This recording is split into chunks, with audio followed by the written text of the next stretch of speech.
it's something new, it's something difficult, you don't know how to do it. It's not that difficult. And it's vitally important. It really is at the very foundation of our democracy, the best of what America should be. There are people in our country who have died in the pursuit of making this vote available. And as heartbreaking as the news can be, as difficult, as easy as it is to be disenchanted, I think it's just so important to overcome that resistance and to get engaged and to be an agent for change in your own lives. And to believe in that and to energize others is just so important. I think that that's really what I read Tahirah's message to be, and encourage you to sort of take your good hearts that we have an abundance of here at Springfield College and put them to use for positive change. Yeah, I love that. Thank you. And another thing I would suggest that as students, you're also in a very unique place that you're not going to be for a long time. And that is that people will give you the benefit of the doubt. So when you test boundaries and test parameters and test theories, as students, they love it. Yeah, do it.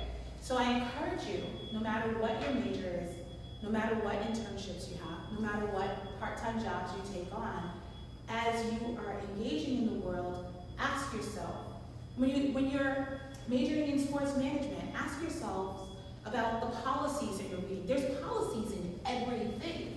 So ask yourself, okay, so how does this policy impact this community, that community, this community? Does this policy have longevity? Is it sustainable? Challenge systems. You'll see it now. The next time you open up your textbook, you'll see it, whether or not D1 athletes can get paid because NCAA has a policy. Whether it's how we allocate funding for sports between women and girls, men's sports. Like really, it's okay to challenge, especially with your mind, how policy impacts your life, how it impacts your neighbors, how it impacts somebody who's different from you, and whether this is a policy that you think you want to live under the rest of your life. You'll start to see it. Right now I'm speaking about a little bit of the abstract, but I guarantee you when you go home tonight and read, you'll see it. You'll be like, I get it. And while you're a student, this is the opportunity to be vocal, to question, to challenge, to amplify where things look like they have injustice, where things could run better and more efficiently. Oh, you'll see it. And you'll see the power that you have because you do. And as you go out into the world, you exercise it because you must. You must. I just wanted to share as a graduate social work student, class of 2018. Yeah. When I first started the graduate program, I didn't want anything to do with politics. Mainly because I grew up in this neighborhood and dealing with the politicians and having this type of not great relationship kind of distanced me from being an active voter, developing a relationship with councilmen. But because of my education, I realized that if I want to address beyond the social emotional aspect of people, I have to get into policy and practice. And so my education really allowed me to say you have to push through those personal biases that you have, and even some of my real experiences being from this neighborhood and not getting the results from the people that in office to represent you. And so my education has allowed me to be very practical in my thinking and what I do. So when I was able to volunteer for her campaign, it really solidified, you talk it like you walk it, right?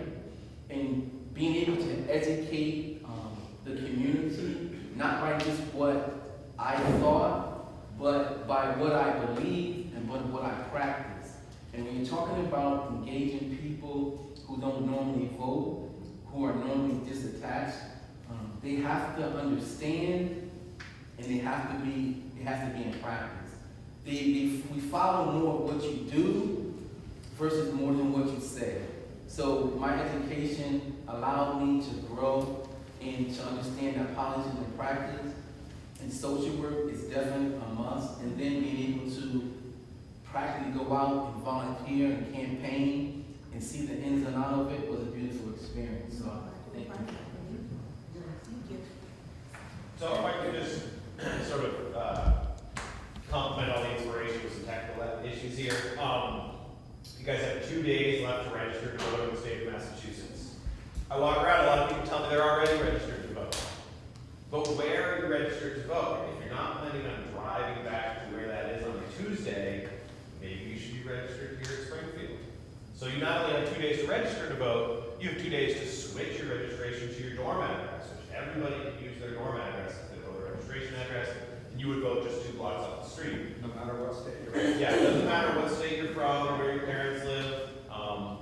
You don't need a Massachusetts driver's license. You claim this address, and that is your address to vote at. All you need in order to register to vote is to know your social security number, or if you do have a mass driver's license, to have that driver's license with that driver's license number.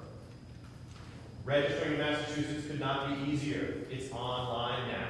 It's a new thing, so talk about these impediments to voting. The stand is out of it. You can just go online, Google register to vote in Massachusetts. I have a computer set up in the back. So I encourage everyone to do that. Again, if you registered somewhere an hour and a half out east, think about or in another state, think about registering here.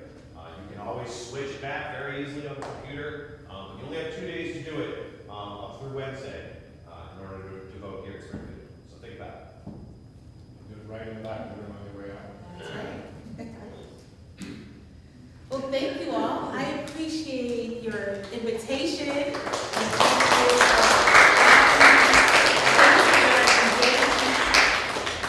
I appreciate and love your hospitality. So thank you. Thank you.